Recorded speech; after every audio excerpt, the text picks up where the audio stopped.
Hey y'all, I hope everyone is doing absolutely fantastic today. Today's video is about the new Karuta minigame mechanic, the dating board that has been giving so many people in the community trouble recently.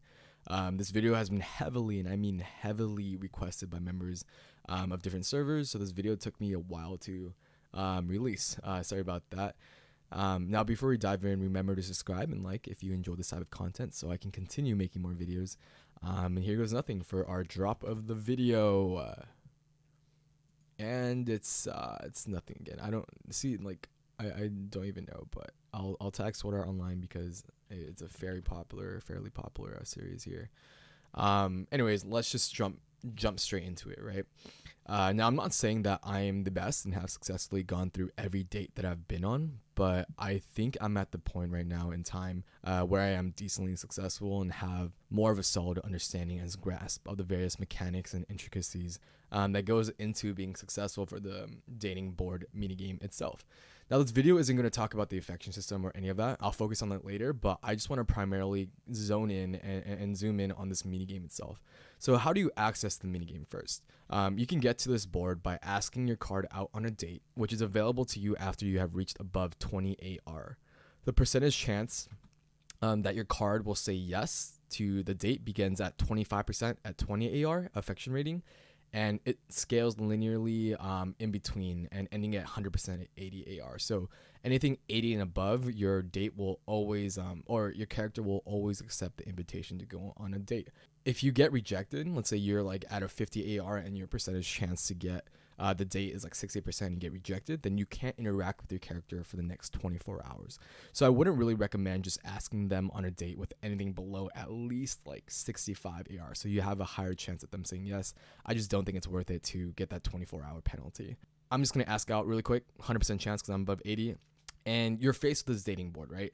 How do you win the game and how do you lose? The premise is this. You're presented with a randomly generated board and your goal is to navigate through this board efficiently, given 5 different meters: the gas meter, the food meter, the drink meter, the entertainment meter, and the time meter. Every meter depletes as you do some sort of action on the board, and when the time meter depletes, you win the game. When this goes to 0, you win the game. If any other meter depletes to 0 before your time meter does, you lose the game, quote unquote, and cannot interact with the character for another 24 hours. The higher each of these stats, the stats regardless of time or other than time, the food, drink, entertainment, all that, are at the end of the successful date, the more AR and AP points you'll be rewarded with. Now, your location on the board is represented by a car icon, and you can only move in the direction that your car is facing, right? So you can't just turn 180 in a single move or do anything fancy. A majority of the time, you'll be going straight with sharp right or left turns only, just because of how inefficient it is to go around one single block. Fun fact, your car is actually dyed the same color as your car died, if you guys haven't noticed, but just noticed that. It's kind of interesting there. Every time you move your car on the board, you will lose 10 gas. Every time you move your car or interact with something, and this is important, you lose 8 entertainment, 6 drink, and 4 food. Therefore, even when you stop at a gas station, let's say your car was right here, and then you interact with the gas station to add gas into your bar, you lose entertainment, food, drink, and all that. Keep this in mind because that way you'll lose a lot more than you expect, because people sometimes don't take that into account, that when you interact with this taco stand, your entertainment meter will go down. So that counts as an interaction. Now that you know that your resource meter kind of depletes every time you move your car or interact, how do you increase those meters?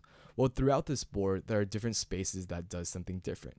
For example, the gas station fills your tank up to 100. A coffee shop will increase your drink by 60. While visiting this ballroom here is going to increase your entertainment by 100, but decrease your drink by 15 and your food by 10. And in order to successfully complete the date with your character, your task is to carefully and strategically balance all of these meters by visiting different shops and activities and making sure none of these meters dip to 0 before your time meter does. There are 11 total board spaces that you can visit. The gas station increases your gas by 100. The flower garden increases your entertainment by 100. This nightclub, it's not really a nightclub, it's just a margarita or drink, but just know that it increases drink by 40 and entertainment by 40. This coffee shop increases drink by 60. This juice box drinks increases drink by 60. The sandwich shop increases food by 40 and drink by 20. This taco stand, this taco stand increases food by 60. This Italian restaurant increases food by 60 as well. The fair increases entertainment by 40, food by 20, and drink by 20. This is my favorite, by the way. This is the only action in the game where it increases entertainment, or 3 things. This theater increases entertainment by 60, and this ballroom increases entertainment by 100, but decreases drink by 15 and food by 10. In addition to these 11 shops that you can visit, there are other special shops as well, or squares. In every map, a home and an airport will spawn. Visiting an airport re-rolls the entire map, so it generates the entire map, and your car ends up here again, but it decreases your entertainment by 10. This home, when you visit the home, it ends the day early with just a penalty, and you get a reduced reward, but you still successfully complete it. It counts as a successful date, so you become enamored and are able to go above 80 AR. There's also a 10% chance a shopping mall appears on your board, which when you get it increases AP by 30. You automatically get that 30 AP. And there's a 20% chance that a jewelry store appears, which gives you a ring when interacted with, which unlocks a proposal option for your character. So now that we understand what each thing does and how the game really works, we can really just dive straight into some insight and tips that I've collected from my own personal experiences, as well as those within the community, from what I've been seeing, and my friends as well. And honestly, I've been impressed. I think a lot of people are figuring things out. People are talking to each other, engaging with both the moderation team and other people playing the game, and have been figuring out things that are better for the game and best ways to succeed and stuff. So I'm pretty proud of everyone. It's only been 5 days, and I feel like everyone, or most people, have a solid grasp on the mechanic and the minigame. So okay. So to begin, even each map is totally randomized, which means that even the roads are randomized as well. So you see how these are all blocks, but these are all sections of 3, 2, but here's a block and a block. All these are randomized, so you can never really count on a certain direction to go, or but there will never be a case where you get a map that is all food spaces, for example, or all or drink spaces. There are measures that the Karuta game itself has put in to prevent that. But given what I just said, there isn't a coded guaranteed path to success in every scenario. Just because the map is, truly random, or not truly random, but incredibly random. But given the size of the map and your initial resource bar, and the fact that a home is guaranteed to appear in a game, there are really 2 opportunities to so-and-so win or succeed in the date, which is by getting time to 0 or going home or interacting with this home. So the chances that you really just get a map in which you are forced to lose and are unable to interact with the character for the next 24 hours are incredibly minuscule. I'm talking less than 1%. You can either go home or successfully complete the date in every game. Now, because of the fact that it's random, you shouldn't always look for a way to make time 0. Sometimes your board is unlucky and you may not have the optimal placement of activities to successfully complete your date. And that's honestly totally okay. You just go home, take your reduced rewards, and you can try again in 10 hours. Do not purposely fail and skip the home just to try it out, even though you already calculated everything and it doesn't work and you can't make it all the way through. Just don't do that. Just suck it up and go home, try again in 10 hours. Maybe you just got an unlucky board. Another thing to note about the game is something about priority. You will always receive the resources from the space you use before you receive the penalty of making that action. For example, let's say you're at this juice bar, right? You're right here, and you have 2 drink left, your bar's at 2, so you need this juice bar to survive, and you interact with a juice bar, but every interaction decreases drink by 6, right? You don't lose. You first gain the 60 drink from interacting with the juice bar, and then you incur the interaction penalty, which is -6, for a net gain of positive 54. And this applies to ring as well. If you get the ring and then your date fails, you'll get the ring, or if you're at the shopping mall, you'll get the AP as well. And while you're playing with this game, I mean, you really have to think critically, right? This isn't a game where you can, press buttons and hope to win. You should have a route planned out before you press your first button. And usually that route is obvious. Here, 0 way I'm going this way, right? Pretty much 0 way I'm going this way. The most interactions I have is with this straight line, and I know I'll be circling around here for some reason, or for at least in some way. Your car starts in one direction, so you would most likely start heading upwards most of the times for most boards. I'm pretty sure all boards. And you should calculate everything if you want the highest chance to be successful. Because you start off with 100 fuel, 50 food, 50 drinks, 75 entertainment, 100 time, and every single one of these resources depletes on every interaction, you will win. You'll win, like, aka your time will be 0 after 25 interactions. This is guaranteed for every game. 25 interactions and you will win. So you just have to survive those. That being said, your first resource to go to 0, given no additions, is your drink. Right? This drink, by move 9, this will be 0 because you lose 6 per turn. And by turn 9, 6 times 9 is 54, which is lower than 50. So this bar will be negative. So you know that you must go to an icon that gives you drink at least by move 8, so you can interact with it by move 9, right? So that's just like a tip there. In addition, because food and time decreases at the same rate, as long as your food is above time, even just by 1 point, you don't really need to worry about food at all, unless you plan to go in ballroom, which decreases food. But in my opinion, food is kind of the safest. I usually just get one thing, like one spaghetti, and you're already about you're at 100, and time is lower than that, so you never really worry because they decrease at the same rate. Also, because you need 25 interactions, you most likely, and I mean most likely, will need to visit a gas station at least twice a day. So generally try to plan your route around gas stations. In addition, remember that gas is the only resource that doesn't deplete upon interaction. It only depletes upon movement. Therefore, if gas is your limiting factor, if you're at move 16, this is at 40 or something, these are all at 100, but your gas is at 6, and you don't have a gas station near you, you can interact with as many things as you want. Just go through, interact with everything, even though it wastes other bars, just because gas isn't decreased if you interact with something, but time decreases if you interact with something. Yeah, another thing I can say is that rolling the airport and using that is extremely risky, and you're sacrificing 10 entertainment essentially to leave a known place or route for an unknown place and route. I really only use it in dire circumstances, and even then, I would go to a home over an airplane anytime, or I'd plan a route that doesn't pass by airplane. I don't even, I've only seen people use airplane. I have personally never used it myself because I think it's just way too risky to risk that 24-hour penalty, and there's no reason to do so. Just go home. In addition, during the end game of your minigame, if you know for a fact that you are going to win, make sure you end as high as you can in terms of resources. You're rewarded more the higher these resources are, so just don't move around haha you win. No, try to go to the next activity and claim that before the minigame ends. That's pretty much most of the tips I've given here. There's a really helpful tool that the community has released, and their name up here to credit them, as well as a link for them to add them and potentially donate, because this took them a while to kind of create, and any donations and tips would be appreciated for that person.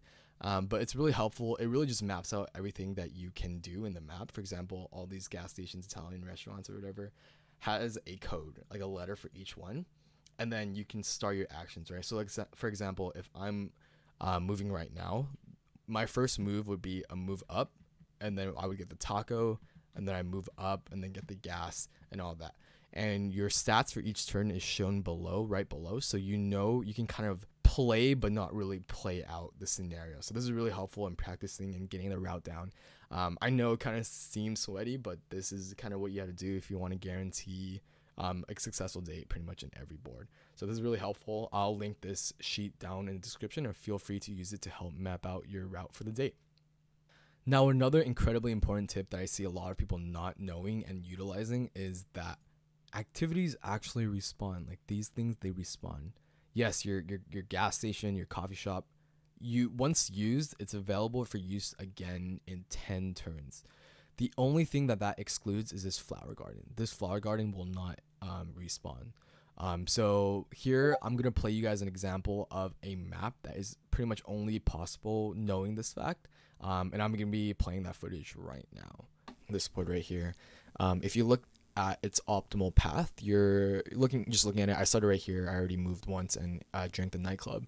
But there's no way you're going right side, unless, I don't know, you just want the ring and go home. But if you want to complete the date successfully, there's no way you're going here.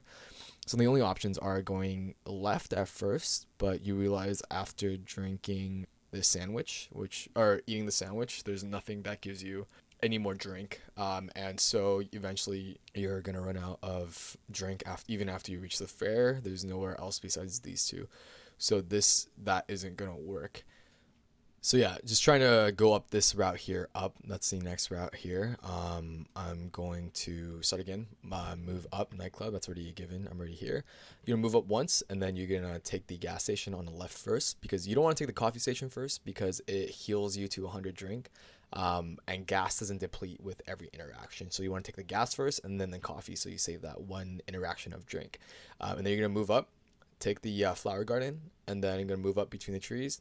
And here you can either go up or right. I am going to do every case, so it'll show you why it doesn't work. You're going to move up here, and then you're going to take the gas, move up again, take the gas, and then move up again, take the tacos here, and then move to the right. And then I don't think it's a smart idea to take the dancer, because you need drink is your limiting factor at the moment, because you can get a lot of entertainment from the fair. So let's just try it without taking the dancer. So you move, and then you move again. So now you're between the airplane and the house. You move again to the right to get the fair, and then you take the fair, and then you move down, move left, move down. So now you're next to the spaghetti shop, and you're almost out of gas. So yeah, you don't make it. So regardless here, once you get to this point, you're at, let me see, so it's after the flower garden, and then you move up once to between the trees. So now at this point, you either have to kind of move right and then come around and then get the gas afterwards. So let's try that. So you move right up between the other set of trees, and then you move again between the trees and the spaghetti, eat the spaghetti, and then you go up. And so now your gas is almost out.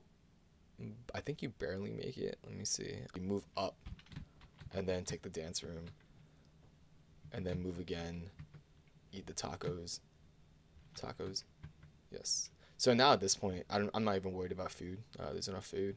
And then move again, get the gas, come down this way, and you're out of drink. So yeah, there's nothing really you can do. So both options, you need the gas or the drink, and that's your limiting factor. Now, this is where the loop around or getting the stuff comes in, right? There's one way you can do it. You start again, move nightclub, move again, all right, get the gas. This is all the same coffee. Move again up, get the flower garden, move up again, and then go between the trees. So move up between trees and get the gas now. You get the gas now, and then you get the tacos. And then you skip the ballerina, because it's just, I feel like ballerina's not worth it. Your entertainment's pretty high, and you can get this theater soon anyways. So you're gonna move up between the tacos and the tree, then move again between the theater and the tacos, and then get the theater. Okay, go down again that way, move down, then move down again, and then move down again, and now you have a sandwich here to take. So you take the sandwiches here. The only thing, remember I said the only thing that doesn't respawn is a flower garden, so we can't get that. Move down to the tree in the gas station, get the gas. The gas has now respawned, so you can get the gas again. Oh no, we're gonna move down and then get the gas afterwards, because remember I said now it doesn't really matter because you're about to win, but it's just good tactics. And then again, the coffee shop has respawned, so you move to the coffee shop, get the coffee, bam, you just won. There we go, right? So let's try this. So you go up, and again, remember I said you take the gas first. So it goes down, your drink goes down, and then you get the drink, and so you start off with the full 100 there, and then you go up, you get the flower shop or flower garden or whatever, go up again,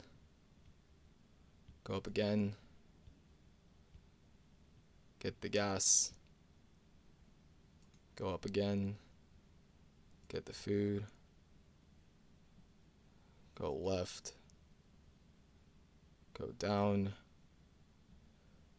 get theater, go down, go down,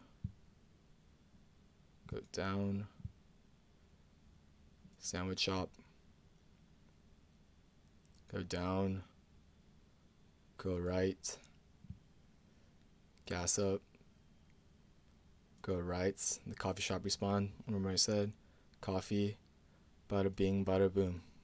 Let's go.